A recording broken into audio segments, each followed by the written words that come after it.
to go far. My team rap Jesus. My team go hard. My team rap Jesus. We about to go far. We about to go far.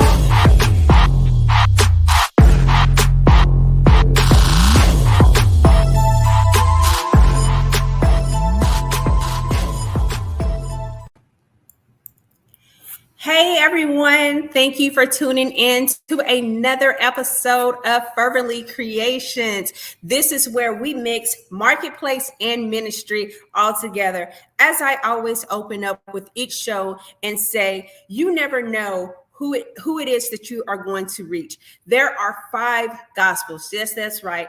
It is Matthew, Mark, Luke, John, and you. And sometimes the only one that people will pay attention to is you. Sometime once you are out in a grocery store, you may be at the gas station, no matter where you are, people are looking at how you treat them and what it is that and how you interact with them. So we have to make sure that even in the marketplace, whether you have a business, whether you're just out taking care of normal business, that we are always being a representative, that we're always being an ambassador for Christ. And so here at Fervently Creations, that is what we do. We actually look for people that are actually out moving and doing things outside of the 4 walls of the church. Listen, the ecclesia was something that was supposed to be brought outside of the 4 walls. It was supposed to be a movement. It's nothing that we're just supposed to stay contained in. And this is the year, this is the season where God is really shifting things in the marketplace. So we need people in all realms. We need people in the industry.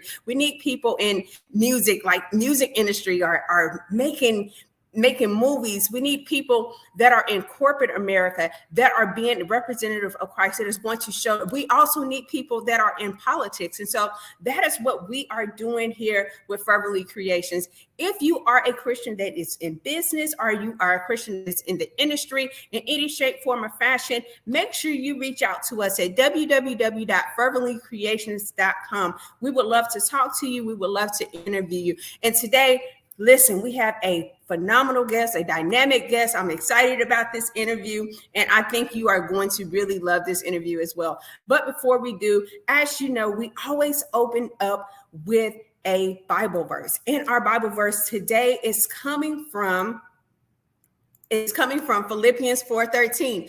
I can do all things through Christ, which strengthens me. A lot of times we try to do things in our own strength. We try to do things in our own power. And so, and that is a lot of times the reason why we do not actually succeed in some things, because we're trying to go out of it in our own mind. But once you realize who it is that you have helping you, who it is that you can depend on, who it is, once you know that you got that strength, or whatever, then hey, I can do all things through Christ which strengthens me. It reminds me of, once you're teaching a child to ride a bicycle or so, and as long as you're behind it and holding on to it, they're like, hey, I can keep paddling, I can keep going.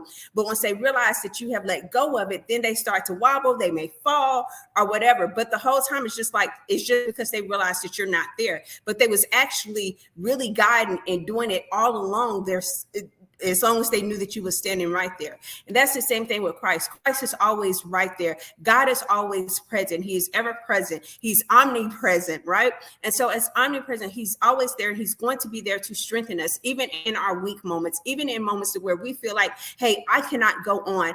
God is there. He is going to strengthen you. And so sometimes we have to look and say, you know what? That's it. Hey, not my power, not my strength. Hey, but that of the Spirit of God, that of God. And so if you are struggling in whatever it is that you are doing, whatever mission, whatever assignment God may have you on, listen, stay strong, be encouraged, and understand that you can do all things through Christ, which strengthens you. With that being said, I want to bring up our guest. I want to hear exactly what it is that he has to say about Philippians 4:13. Then after that, we are going to allow him to introduce himself, and we're going to learn, we're going to glean, and it's going to be phenomenal. So with that, I'd like to bring up Mr. James Birdsong Jr. How are you doing today? God bless you. Good afternoon. How you doing? I am awesome. What says ye about Philippians 4:13? How does this verse speak to you? Well, first of all, I would like to thank you again for having me on the show today, and I appreciate all of the viewers that's watching all over the world, and I could go on and on and on, but due to the time, but I'm grateful. I'm really truly grateful. This scripture is my favorite scripture because it has helped me a lot throughout my journey, starting from my childhood, which we're going to talk about, up to where God blessed me to do today on a national platform in the gospel music industry, entertainment arena, and other areas. Because without this, we wouldn't be nothing at all. And so, and I also encourage and share this with our young people as well, because this is right here is the motivation for them to accomplish their dreams and goals in life. And that's awesome. This is one of the first scriptures as well that I say to my kids have learned or quoted, and I believe especially in our youth that is a good verse for us to, because you said it's one that helped you in your youth, right? And I think in Mhm. our youth this is very important because we're to have that childlike faith, and in that childlike faith you understand I can do all things through Christ which strengthens me. And that means, hey, Amen.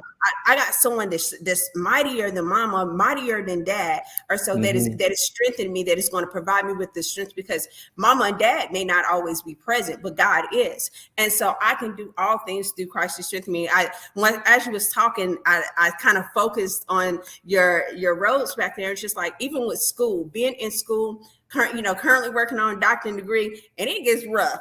Like, it gets rough. And sometimes this is a verse that I have to remind myself of, even in school, that I can do all things through Christ which strengthens me. And so how has it helped you out for us, just school wise? I'm gonna talk a little bit about my academic journey since we are talking about this. I am an alumnus of Fairfield High School in Fairfield, California, class of 1998 in the house. Yeah, we used to say that back in the 90s. In the In house. the house, okay. Then in 2005, me and my mother stepped out on faith when we left California, the San Francisco Bay Area, and we came to Atlanta, Georgia. And I wrote a Beulah Heights University, graduated with my Bachelor of Arts in Biblical Education in 2010, 2 weeks before my 30th birthday. Come on. And and then in 2020, when the pandemic first started, I did a graduate diploma in marketing at the University of Phoenix. And then in 2021, New Covenant International Bible College bestowed on me 2 honorary doctorate degrees. One in scarce music, for my contributions in the gospel music industry, entertainment throughout the United States and abroad, and the other one is scarce letters for me with my memoirs that came out in 2017, my book. And I'm getting ready to get my master's of science in leadership from Grand Canyon University, Phoenix, Arizona, through their school of business, and then the PhD in Christian leadership and business from Kingdom of Bassett Global University here in Atlanta, Georgia. So it has helped a lot because way I see it is it's like you're building a legacy for future generation, especially in your family Right. legacy. So that's how I see it. That's awesome. Awesome. Earlier you were saying youth. So moving, stepping out on faith, coming from Richmond, California, all the way to the South, to Atlanta, Georgia. What was Hmm. that transition like for you?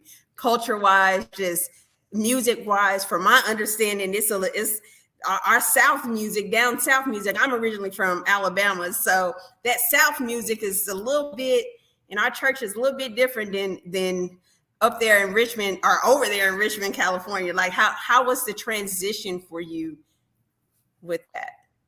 Well, like I said, I was born and raised in Richmond, California. I'm an '80s baby and a '90s teenager.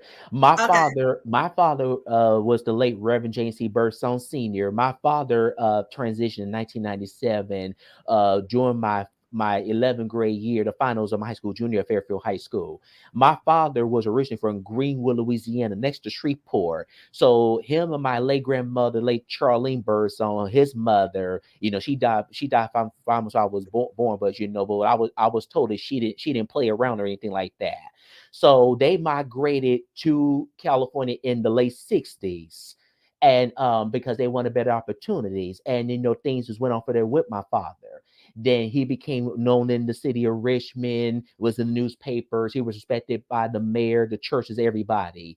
And then my mother's Belinda Germany Birdsong, she's here in the Atlanta, Georgia area as well. My mother was born in Oakland, California, and she lived in Berkeley, California. And then when she was like 8, 9 years old, her and her family moved to Richmond. But when we moved here from California to Atlanta in 2005, we was living in Fairfield, California at the time because my parents divorced when I was 15. So me and my mom moved to Fairfield, where Travis Air Force Base is, and I did my last 3 years at Fairfield High School. So we lived there for 10 years, and we came here from Fairfield, California to Atlanta. Like I said, we didn't come straight here from Richmond. We was living in Fairfield, in the northern part of the Bay Area. And Okay. so, and around 2001, 2002, God started dealing with me about coming here because back then, Shirley Franklin was elected mayor because I was keeping up with this during that time. And everybody Mhm. back then was talking about Atlanta is the black mecca of the South. They were talking about this a lot back then. So a lot of my Mhm. friends I went to high school with, my classmates, now we were talking about going to Atlanta. Everybody was talking about it. And so I was ready to go there because this is where I wanted to attend college and pursue the gospel music industry, which I mentioned, and everybody knows this all over, that I come from an iconic legendary family in entertainment. And so it took a while. So me and my mom put everything in storage, and we stepped out on faith and came here. We went to Vallejo, California for about that summer, 2005. Then around August, we went from there to Dallas, Texas, and we were staying with this lady that knew my mom and dad in Richmond, but she moved to Dallas, Texas when I was a child. And so one Mhm. day, me and my mother was talking because I was already talking to some people here in Atlanta, a few people that I was already connected to. My mother said, James, I don't know where we're going to enter, where we're going to go, but we're going to step out on faith and come to Atlanta. So we got back on the Greyhound bus, came to Atlanta. We was going through a homeless situation, but God bless us. Come on. And so in 2006, at 26 years old, I enrolled at Beulah Heights University and went there for all 4 years straight through. And then in 2010, two weeks before my 30th birthday, I graduated with my bachelor's in biblical education. So during that time, I was connecting with people in the industry. I joined the Atlanta chapter of the Gospel Music Worship of America, Reverend James Cleveland's organization, and I was meeting more people during that time, and things just went on from there. It would take me all year to talk about all of this regarding my role in the industry. So, but like I said, my family consists of the iconic, legendary R&B artist Cindy Birdsong. Now, our Mhm. parents and grandparents, they grew up doing the Motown sound. Cindy recorded with Patti LaBelle and the Bluebells back in the 60s. Okay. And then when Florence Bauer left the Supremes in the late 60s, Cindy replaced her in the group. And so I've been knowing about this for years because my father told me stories about our family's legacy. Mhm. He was very knowledgeable of that, coming from that old school South. Then I'm also related to retired NBA All-Star basketball player Otis Birdsong. He played for 3 NBA teams, and he was an All NBA All-Star 4 times. He actually, one of the teams he played for was the New Jersey Nets. Then he also played for the Kansas City Kings. This was way before they moved to Sacramento, where they are now. And then he played on for Boston, the team that Larry Bird played for. Then he retired. Then Mhm. in 2019, our family lost a man that was very special, not only to our family, but he was a good man. And that is my beloved cousin, the late great Edwin Birdsong. Mhm. He died in 2019 at the age of 77 years old in Los Angeles, California. Edwin recorded 5 albums between 1971 to 81. And he worked during that time. He worked with Roy Ayers, another music legend. He also worked with the late great Billy Preston. My cousin knew the king of pop, Michael Jackson, because I have a photo of him and Michael Jackson at the Apollo Theater back in the late 70s. This was during the off the wall era. I had that Mhm. photo. And Stevie Wonder, he was best friends with Edwin. So Stevie is family to the Bird songs. Matter of fact, 2 weeks after Edwin transitioned, Billboard during that time when he passed, Billboard magazine, Rolling Stone, you can look this up. They did tributes in his memory. So 2 weeks after he passed away, I did an interview on Atlanta Live, and the host gave because all this to our family and the loss of Edwin. Stevie Wonder was with our family in Los Angeles at his memorial service, and it's a YouTube video of him playing the piano and talking about Edwin because they were real close. But later on, Edwin's music started getting sampled by like the likes of Snoop Dogg and Mhm. Tribe Called Quest, Alicia Keys, Erykah Badu, and Mary J. Blige. His greatest achievement was Kanye West's "Stronger." I'm sure you heard of that song by Mhm. Kanye West, "Stronger." Let me tell you a little bit about that. When Kanye West did the Graduation album, he did a song called "Stronger." Now you know how a lot of the rappers and artists they sampled the old school songs from years ago. Right, right. Edwin recorded a song called Cola Balla Baby. It came out back in 1978, 1979. Okay. And doing that on the album he did that song on, it was Philadelphia International Records. The label that Patti LaBelle was signed to. This is the record company Leon Gale and Kenny Huff, two iconic music industry executives, during that time. So Kanye sampled my cousin's song for Stronger. And in 2008, I remember this very well. I was at Georgia Tech supporting the gospel choir at Georgia Tech. I was at Beulah Heights at that time. So I called my cousin Edwin, and he was at the Grammys that evening. And he told me, he said, we won the Grammy tonight. So he won a Grammy for his participation with Stronger by Kanye West. And then he won another Grammy Award with a group called The Funk out of France, a French group. So our family has been blessed with this legacy. I had a great uncle. He was an iconic pastor, the late Reverend Sidney Birdsong. He passed away in the 70s. Stevie Wonder was at his funeral. And I have another cousin. She sings opera. She's in Paris right now.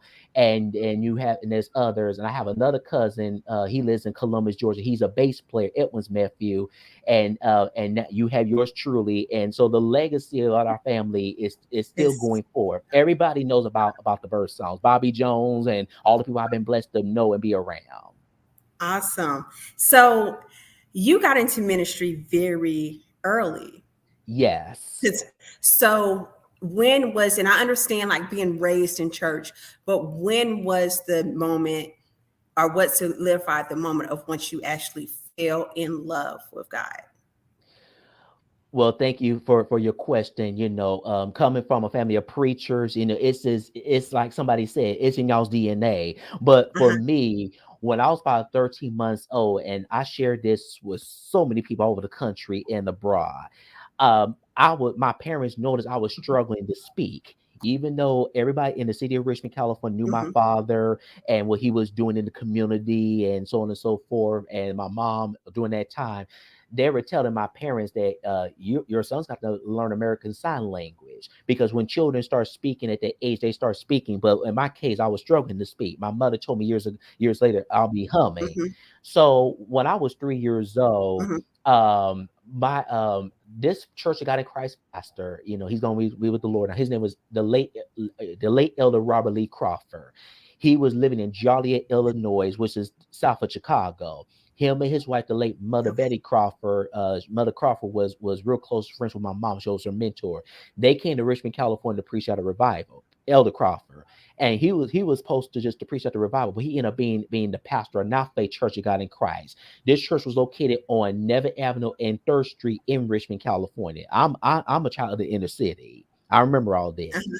So Elder Crawford was one of those old school holiness pastors. You know where I'm going with this. Right. Old school, and tell it like it is. So Uh-huh. God revealed my condition to Elder Crawford, and he told my mother, he said, Sister Birdsong, if you give your life and heart to Jesus Christ and fill with the Holy Ghost and speaking in tongues, then God will hear your son to speak. He told my Mm. mother that because Wow. God showed him my condition to him because I was still struggling trying to speak and Trying to everything. speak. So, and then God gave Elder Crawford divine instructions. He said, Sister Birdsong, before your son go to bed at night, anoint his head and pray for him. Mm. So we live in a 2-story Victorian house on Main Avenue, Harbor Way South. Our house was like a gathering place. If you would have came over our house, you thought we were living in a mansion because my mother Mhm. had the living room, dining room laid with all those plants and everything Uh-huh. and so forth. So we lived in a 2-story, 5-bedroom, 2-bath Victorian house. We used to have everybody come over to our family members, the dignitaries in our city, the people in the neighborhood, and so on and so family members, so on and so forth. So we would have church services at our home. Mhm. And so one day, Mother Crawford, Elder Crawford's wife, she was out of town. I don't know where she was at. So Elder Crawford, my parents, and the neighbors and others, they were there. And so from what I was told that, because they were praying for me because they knew what I Mhm. was going through. They put me on the coffee. Somebody put me on the coffee table, Tish, and God's anointing fell upon me. And I spoke in tongues at that age on that day in our downstairs living room in our home. Come on. I've been sharing this all over the country. And Come on, God. years later, my father told me years later, this before he passed and after he and my mom divorced when I was 15. My father told me years later, he said, son, I was trying to hold you, but something told me to turn you loose. Mm, mm, And after that happened, I had to go. I attended public schools, and during that time, I had to go to do speech therapy. But mhm, I was blessed with but the teachers that I had over the years, I still talk to some of them to this day. They're retired now, but they support me even to this day. And going on 43 years old, they encouraged me and started me to go far in life because what God's having to do now, they everybody saw it back then. But mhm, I remember after that healing happened, I'll be upstairs in my room. I had a black toy Corvette. I love playing with that car. And I would mhm, snap the wheels off, and I would take all of my stuffed animals from my Chester because I was in my late grandmother's room. Like I said, she died 5 months before I was born. My father's mhm. mother. And I would line them up like they'll be in church. I'll be having church shit up in the room. I would be I was preaching to them and speaking to them while my parents would be at the door listening before dinner time. Mhm. So I remember those days, and I had a blessed childhood. I went through a lot. We all did, but Yeah. God has me here at going on 43 years old, and now I've been blessed to be recognized in the United States Congress. President Biden wrote me. Mhm. I received over 40 some awards all over, and the TV interviews, radio, press, and the list goes on. So with that, because I did see your bio and seen the 40 something awards, but what I pick up from you is you're a very humble spirit. And Yes, I remember coming into ministry and someone saying to always remain humble. that's There's no true. superstars in the kingdom. And Hmm. how do you continue to remain humble with all the achievement, with all the connections and stuff? What is your key to your humility and just remaining a humble servant for God? Well, one of the lessons that my parents, because the older generation, I learned a lot from the older generation in my life. They will Mhm. say, "Stay in God's will and and my teacher said, be yourself. Don't never change for anybody." And that's what we got to tell our young people: be you. Right. Don't never change for anybody. Yes, I know how it feels to be bullied and teased in school. I went through that, had my share of that too. But if you do that, then you will go very far in life and land somewhere. And that's what I learned over the years. Yes, a lot of people know who I am. They know about my family. They know all this. But one thing about the Birdsong family is that, one thing people admire about our family is that you all are a blessed family. Y'all so down to earth and humble and everything like that because the family legacy, I thank God for the legacy of Ed and I the Birds, for my late great grandparents. They died years before I was born, but they were Abraham and Sarah. So God smiled on them and blessed them with 11 children, including my grandfather, and the legacy keeps on going to this day. So you have to be humble and plus have love and compassion for others. That's how you go somewhere in life. Yes, yes. So with that multifaceted person, right?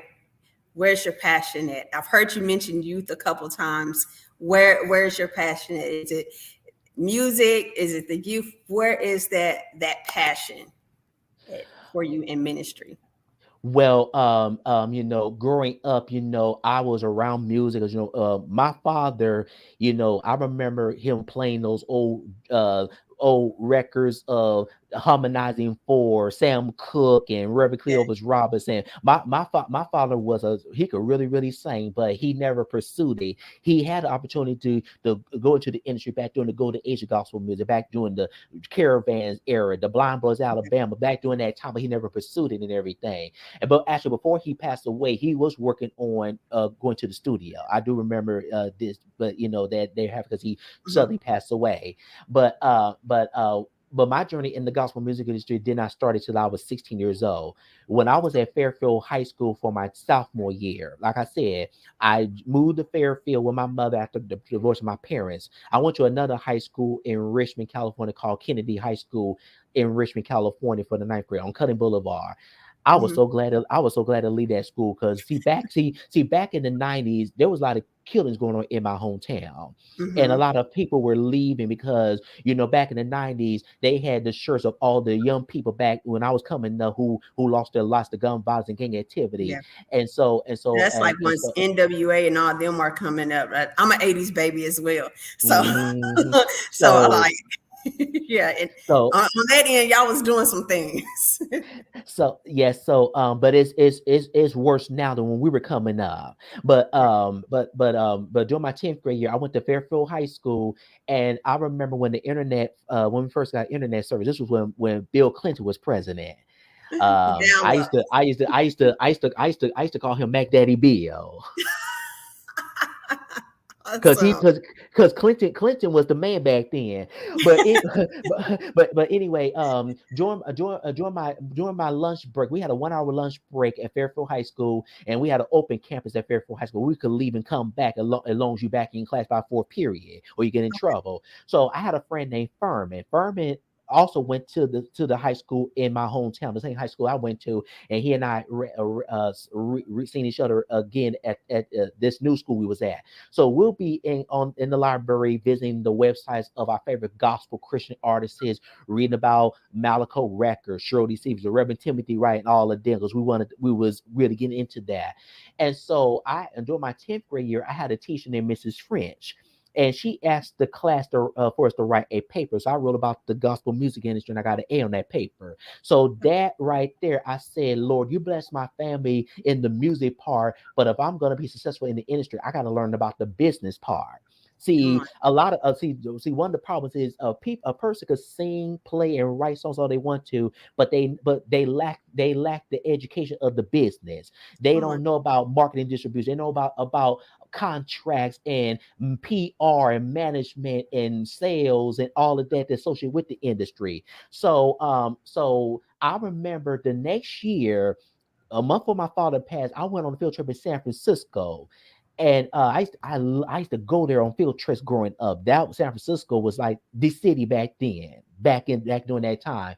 So Alice Claiborne, who still teaches at Fairfield High School, she was my teacher during my senior year. But this particular time, I was her TA, her teacher's assistant. So every year she would take her food students and her fashion students to San Francisco for a fashion tour. So one afternoon, everybody was eating lunch, and I saw the Virgin Record Store. That was a huge store. Never been to a music store big like that in my life. It was Uh-huh. a Virgin Record Store. So I said, let me go in here and see the latest gospel music CDs. And this was during the time when Kirk Franklin did "Stone God's Property." You remember Yeah, that? I remember. Yeah, that's my song right there. So I went over there to look at the CDs. We was on this field trip, and I saw this magazine called Gospel Today magazine. I'm sure you heard of it. Hmm. I said, Lord, I never heard this magazine in my life. On the cover, it was Robert Townsend and Suzanne Douglas of the Parenthood. I used to watch that show back I was in high school. You remember that? Right. Come on. Come So on. so I picked up the magazine. I was going through it, and I said, "Wow, this is so cool. I love this."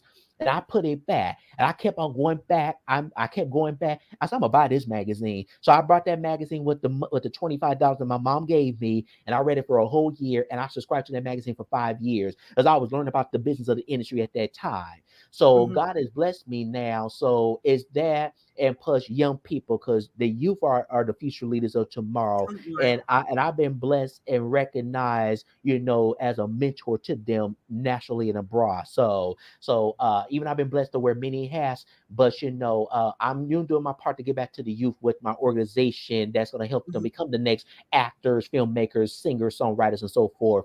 Okay. And I'm going to launch my record label this year. A dream of mine has been since I was at Beulah Heights. Okay. And I wrote a song back in 2004, and this coming June, a national gospel artist friend of mine who's in the Mississippi Mass Choir is going to come in to record it, and it'll be released later around the fall.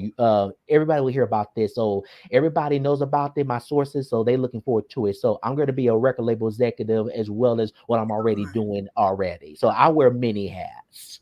You Many. are multifaceted. So I have two Mhm. questions, and then I want to go into your organization. Let's talk a little bit. But first, as as a leader, let me put it this way: as a Mhm. leader and someone that has been in the industry for decades, what is one thing that you see as a problem that you would like to change in the industry, and what is something that you would like to bring back that you have seen go like kind of shy away, people then moved away from it? So what is something you want to change, but what is something that you would also like to bring back? Sure. Thank you for your question. Well, yes, the industry has changed. It changes, like they have a saying, it changes every 10 years. Yes. Yes, it's more advanced now because you don't have to be signed to a major record company to do an album or a single. Now you can have your own label and all of that. And yes, we have a lot of people come, especially our young people that's doing their part. And while I'm proud of them, what they do and everything, they still have to get the education. I'm a strong believer of mentorships, because you have to have a mentor that's going to mentor you in this, or in the industry. It could be music, it doesn't matter, even ministry, even preaching, it doesn't matter what it is. You have to have a mentor that's going to help you, because when you get off track, they will help you to get back on track. And a mentor is like a coach. They coaching you to win the game. That's a position I stand on. And so we need to have that more than ever. And another thing about the industry, it's a lot of politics in the industry. While I do understand that, I know about the competition show, because I did interviews about this over the last 2 to 3 years. We have to know what it's really all about. Because growing up, I grew up listening to Shirley Caesar. Yeah. And since I'm from the Bay Area, our legends are the Hawkins family: Tremaine Hawkins, Edwin, the late Bishop Hawkins, Lynette Right. Hawkins Stevens. I actually met Walter Hawkins one time. I talked to Edwin on the phone a couple of times. Tremaine and I tweeted on Twitter years ago when she was on social media back then. And I actually know a gentleman who used to manage both Edwin and Walter Hawkins. And Oh Happy Day, the lady who led Oh Happy Day, Dorothy Morrison, I'm sure you heard of her. Uh-huh. She watched me grow up as a child in Richmond, California. Her and her brother. They Wow. used to come over. Dorothy Morse, who led Old Happy Day in 1969. Her and her brother, Pastor Bill Combs. I want to say hello to them. They used to come over to visit my parents and I, because they were real good friends with my father.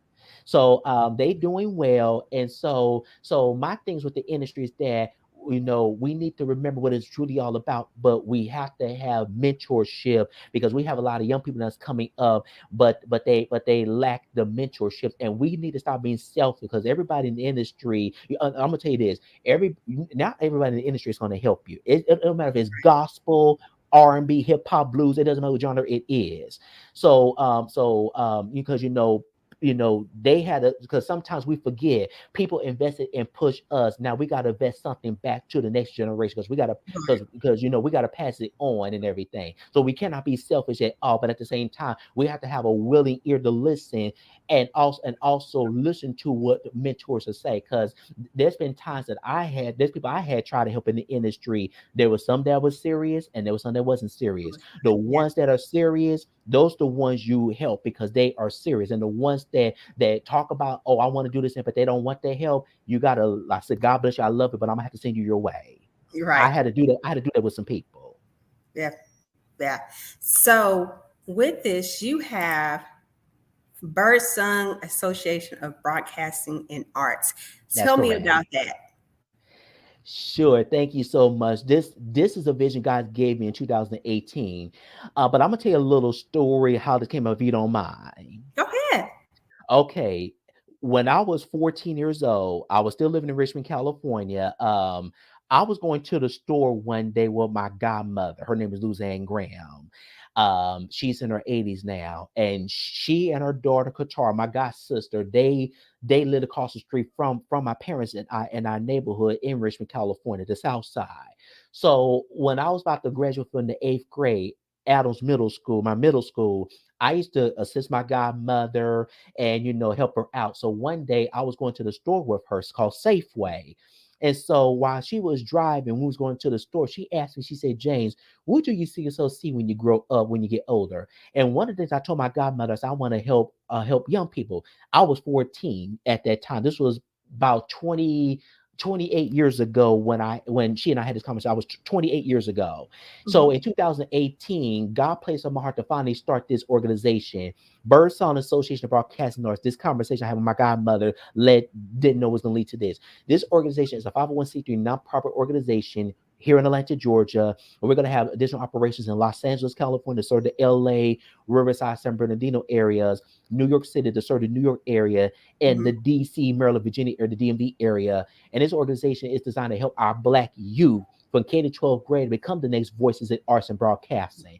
We're talking about the next Oprahs, the next Tyler Perry's, the next songwriters, the next TV personalities, anything in the industry, record label executives, anything in those areas. And this organization is we're gonna provide 2 scholarships annually when the time comes, one for broadcasting and one for performing arts. That's theater, arts, and dance. And we're going to be partnering with our historical Black colleges. I'm a strong supporter of our HBCUs. So we're going to be doing HBCUs. that Yep. as well. And right now, we have a partnership with the Atlanta Public Schools, and we're collaborating with Benjamin E. Mays High School. Matter of fact, last month they did career day there, and I was one of the speakers there with all the career day speakers. And so we collaborate with them, and we're going to select more schools to be a part of this in school districts. We're going to be doing events and other projects. As a matter of fact, this coming October, we're going to do the second annual Mentors of Performing Arts and Broadcasters virtual conference virtually for the second year. And it's going to have panelists in different discussions in the industry sharing their experience with the youth and how they could be successful in those different areas. We did the conference in 2022, and it was a successful over 2,000 views in county. We had an Everett Drake Bobby Jones Gospel. He was in the conference last year. We Mhm. had Larry Patisse. He's a trustee of the Grammy Awards. We had a Marsha Butler. She's with BMI Music. We had Nikki Rich. She's an ambassador for the Oprah Winfrey Network. We also had Cassie Gandy. She's a second producer for DreamWorks Animation Studios. We had a Dr. Greg McPherson, a renowned professor at Delaware State University. He worked with Quincy Jones, New Kids on the Block. We had Bob Maravich, a Grammy Award nominated writer. We had a different people in the industry on different panels. The rapper MC Nice, he was in the conference as well. So we're gonna do it again this October as well. So we planning that now. So this is what the organization is all about. And people are saying that this is a call to action to our Black youth. We need more of this because, as we know, they cut a lot of programs in our public schools for our young people to go into the arts and broadcasting. So we want to do our part to get back to them in this organization.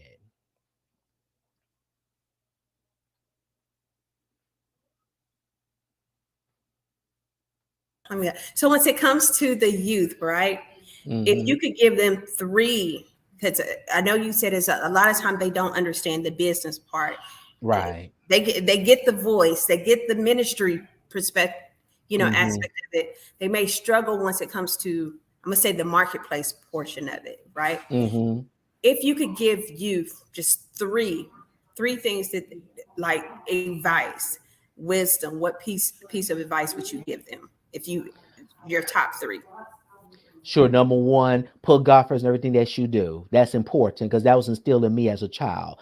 N- Um, Number two, surround yourself with the right group of people that's going to help you. That's when the mentorships come in. Mm-hmm. And number three, don't let negativity don't let negativeness and let the haters and naysayers stop you from going forward. This is something that you want to do, then God's gonna make the way for you to be successful in this. But at the same time, you have to have somebody that's gonna coach you and mentor you along the way, because you may not understand it. They may be a little hard on you, but they see something in you that you don't see. But when you get older, young people, you're gonna appreciate what they told you years later. I'm sharing this from experience. Yeah. Yeah. And I think that's very good, because it's a lot of, like, no matter what aspect of ministry, whether you're in a ministry or whether you're in another aspect, like just whatever type business that you're in, you have to keep God first. Like, Hmm. I thought about it. We were I was traveling today, and I noticed once we had got up to Chick-fil-A, and it was comment made, and the person said, they always have a line. But I think about Chick-fil-A, and Chick-fil-A is when they say, no, we keeping God first on Sundays. Hmm. And they keep God first, and it keeps them successful. Hmm. And I think a lot of times once people begin to elevate and they begin to go to the next level, sometimes the issue is they compromise and they forget who got them to how far they had got reached in the first place. So That's keeping God true. first. And then the coaching, the mentoring, I love that, because I feel like no matter where you're at, you need a coach. You need a, I don't care what level of ministry, what type of whether it's music, whether preaching, whether it's just business, or what, we need people to coach us, because how you said something, and I loved it. You said, I love, like, hanging around the older people, and there's so much wisdom at the Hmm. feet of someone. And I truly mean, like, at the feet, and you can sit at their feet and you not having to worry about them wiping they feet on you, but just knowing that Right. you can sit at their feet and they're going to give you this wisdom, this knowledge and understanding, but you have to remain humble to receive it. And it's a lot of times that we think that, hey, oh, they don't know anything. Well, they didn't get this way. You didn't get to where you are today if you didn't have some type of wisdom, knowledge, and understanding of the industry, as well as the people, and as well as the marketplace. And so Hmm. I think it's awesome that you're doing this for the youth. Like, and because they are our futures. Like what it said, I think, what was it? What is that show? It's, I believe the children are the future. Teach them. Yeah, yeah. Uh, Coming to America, right? Oh But my God. Don't get me our started children now. Don't get me started. We 80 babies. I remember that I movie know, too. Don't right? get me started. Eddie Murphy on Studio Hall. Exactly. Like, I can see the whole thing. I see him on the stage right now in the little light blue suit and I, re- everything. Like, I remember that. I remember that scene. They but had the Jerry curl and everything. And and that boy good. You must be and crazy. and That boy and good. and then and then Kurt Franklin did his version of it in the music video. And so I Yeah. think it's very important that we do understand that they are our future. I think what also seems to be the issue is that sometimes the older ones don't want to reach back. They don't have the patience, let's put Hmm. it that way, You're right. because it does require patience to reach out. Even the ones that are above us, those that are in their 60s and stuff, it requires patience for them to even come back and reach us, just like it requires us patience to go back and reach the generation upon, because so much has changed. And so I believe, as coaches and as mentors, we have to have patience to understand, hey, everything that I say, they're not going to receive it, but I'm going to do my part. I'm going to give them what they need. And sometimes I understand that it's not going to click right then, especially with my own children. I have an 18 and 16-year-old, right? I understand it's Wow. not going to click right then, but as I continue to talk to them, or so sometimes they come back and say, "You know what, Mom? I see what you mean. My son was just saying this yesterday. He said, He said, now I understand once you used to say gas ain't cheap because he has his own car now. And so now it's like, nah, you ask him to run to the store, you got gas money. And so now he's understanding gas ain't cheap. But in ministry and in marketplace and business, or so sometimes we come back to those that are older and say, you know what, I did not get it then, but I get it now.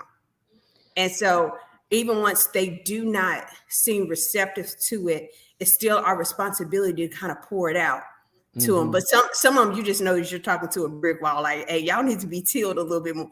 But just know, hey, if I could just plant this seed, somebody else is going to come along and they're going to water it. That's true. Somebody, and maybe my job was just to plant the seed. It didn't take, but it's going to grow. It has to go in that dark place for a minute, deep down in there. And somebody else is going to come along. They're going to get it. They're going to understand. And from there, they would be able to grow, gain that knowledge because God is going to give it to them. It's going to come back to their remembrance. What it was. Yeah. I remember once he said that. Yes. So That is so true. What is coming up for you in the future? Sure. Like I mentioned, I'm in the process of launching my gospel label, which will be out this fall. Like I mentioned, there's a song that God gave me to write in 2004. I've been having this song for 19 years, and it's gonna be released as a single through the record label. And like I said, it's coming June. A legendary gospel artist in the Mississippi Mass Choir is gonna come record it. So she's excited, and it's gonna be produced by a friend of mine that is a Grammy-nominated multi-platinum producer.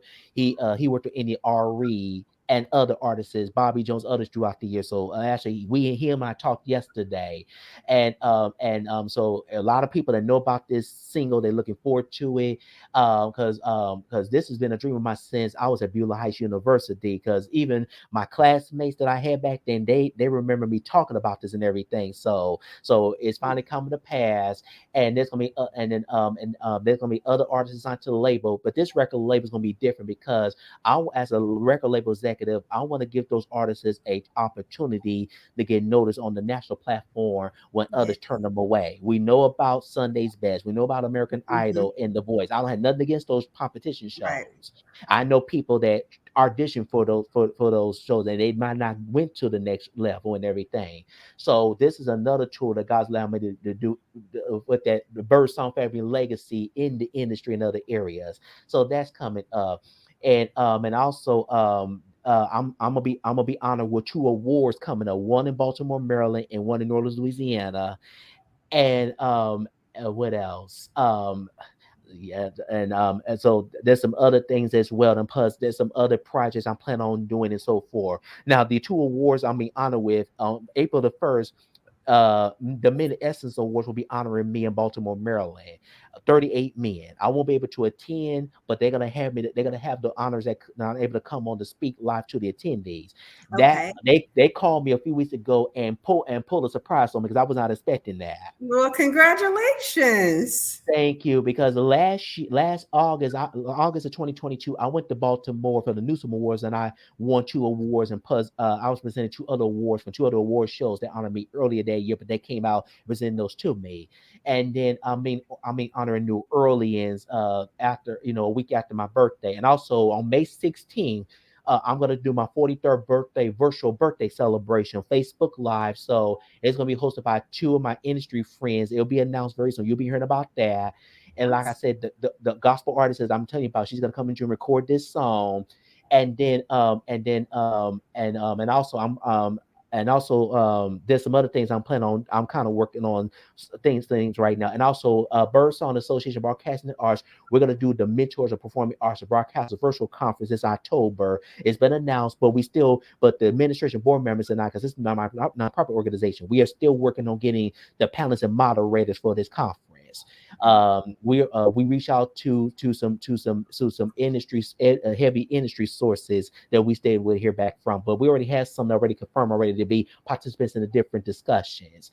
And so I'm just looking forward to all this and everything else that's got to come, of which you all will hear about.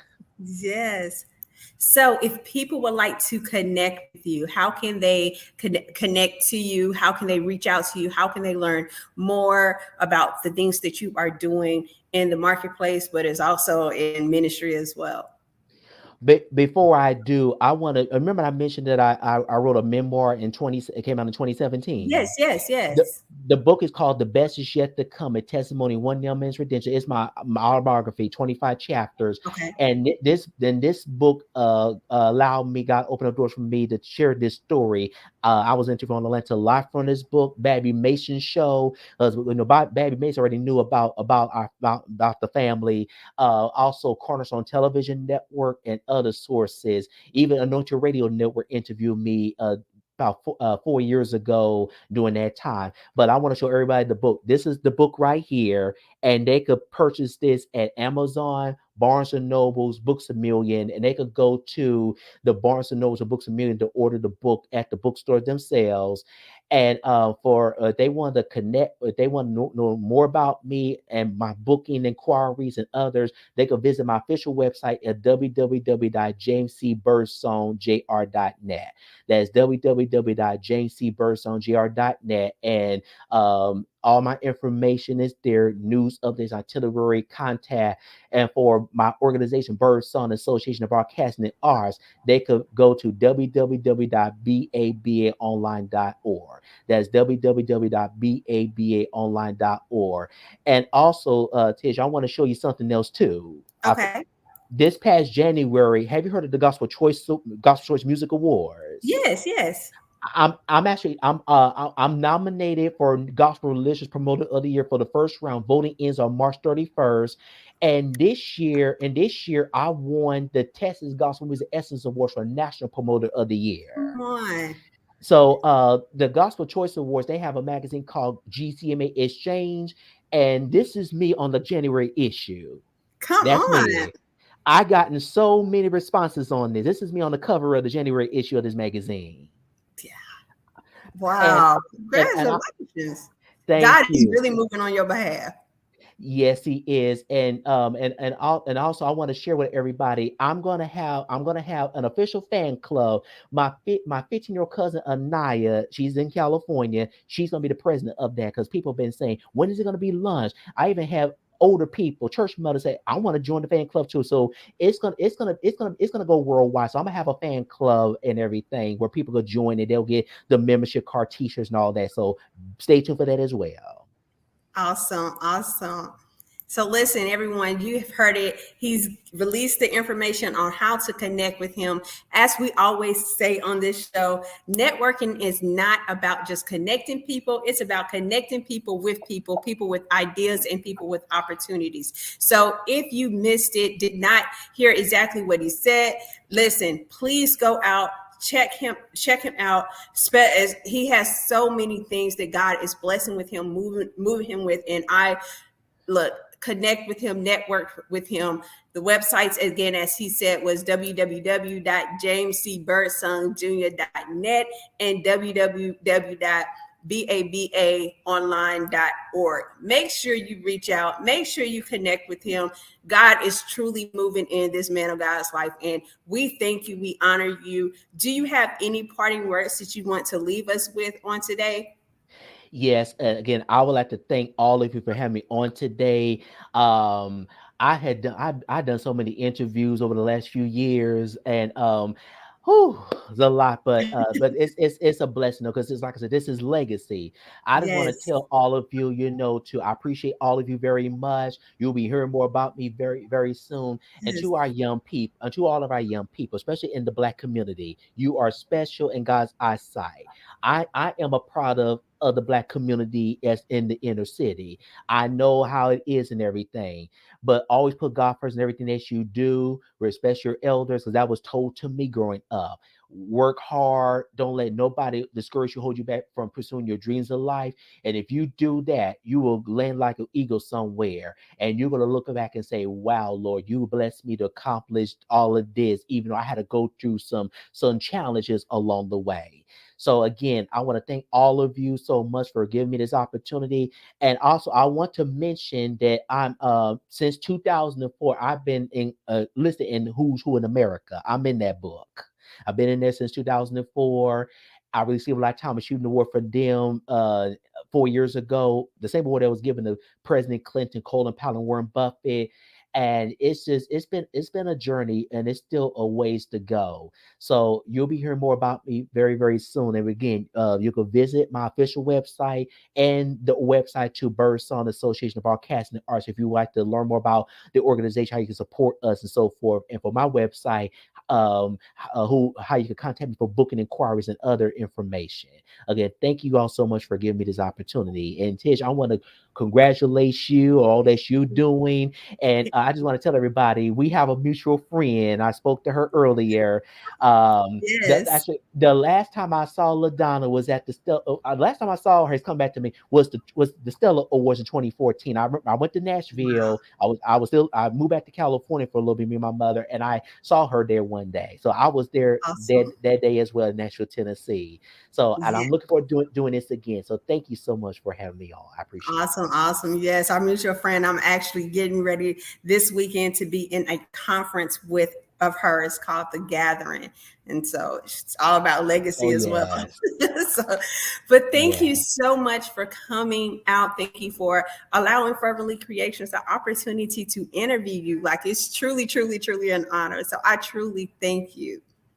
Thank you. You're very, very welcome. Like I said, I'm looking forward to doing this again. And like I said, anybody that they could contact me through my website. I do have people that I work with and so forth. But it's I'm not that hard to get in touch with.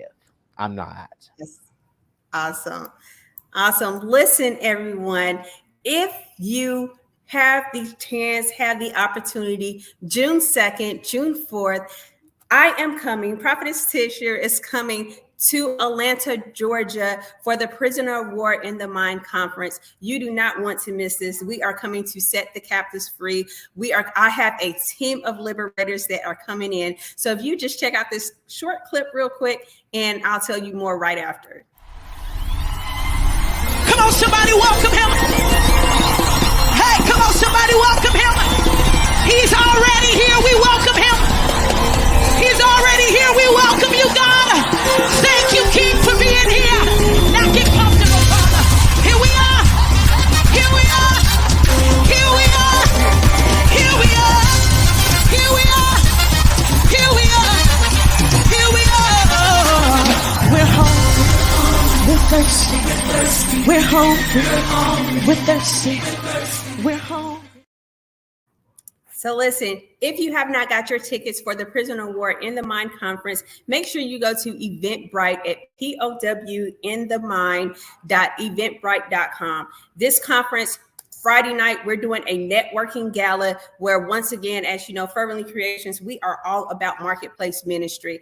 That way, you're able to connect with kingdom-minded people, like-minded people, just as yourself, that want to be able to shift and go to the next level. So we have people coming in talking about finances, talking about corporate America, talking about mental health, and talking about marketing, actually branding yourself. And so make sure that you come in as a formal event. It's a red carpet event. Make sure you come in Friday night for our networking gala in Atlanta, Georgia. On Saturday and Sunday, you do not want to miss. We have a group of liberators. Once I say liberators, we are truly coming to help set you free, whether it is in your marriage, whether it is in your mind. It's a lot of times people cannot go to the next level. They cannot go to where they need to go because they are still stuck in their mindset. Their mindset needs to shift. Some of it is just mental health, but a lot of it, sometimes it can be deliverance as well. So this conference is all about networking. It's all about mindset shifts and also deliverance. With that, we have none other than Prophetess Sophia Ruffin that will be our guest speaker as well. Make sure you come in. You do not want to miss that. If you want to be a guest on the show, make sure you also go to go visit us at ferventlycreations.com. Ferventlycreations.com. Also on there, you're also able to get more information about the conference and the speakers as well. But we would love to have you on it. But most of all, we would love to see you in Atlanta, Georgia, June 2nd, June 4th. And you're able to get tickets, whether you just want to do the networking gala, whether you want to do the conference, or whether you want to do all 3 nights. But trust me, it is going to be a phenomenal move of God, global impact. This is global fire. And so make sure you meet us June 2nd, June 4th for the Prisoner of War in the Mind Conference. With that being said, we are going to end our show. I thank you again for attending. I thank you for watching. Listen, it was so many nuggets dropped in this interview. I hope that you had pen and paper, but if not, make sure you go back, watch the replay, and get the information.